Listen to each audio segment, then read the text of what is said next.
ఏరా తోట హనుమంతు, తెలుగుదేశం పార్టీ వస్తే ఏదో పీకేస్తాం పొడిచేస్తామని ఎదురు చూస్తున్నట్టున్నావు. ఊరంతా చూస్తుండగా నడి రోడ్డు మీద మీ నాన్న పీకను ఎలాగైతే కోసి చంపేశామో అలాగే 4 ఏళ్ల తర్వాత మేము అధికారంలోకి వస్తాం. నీ పరిస్థితి అంతే. ఏమైందిరా అలా ఉన్నావు? నడి రోడ్డు మీద మా నాన్నని పేక్కోసి చంపేశారే. ఫోటోలు వీడియోలతో సహా అన్నీ ఉన్నాయి.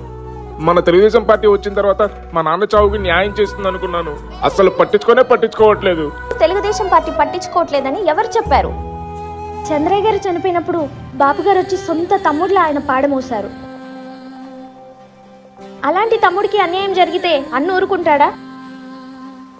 ఆల్రెడీ చంద్రయ్య గారి కేసుని సిబిఐకి అప్పగించారు. పిచ్చి కుక్కల్లాగా నడి రోడ్డు మధ్యలో పీకకొసిన ప్రతి ఒక్కరికి ఖచ్చితంగా శిక్ష పడుతుంది.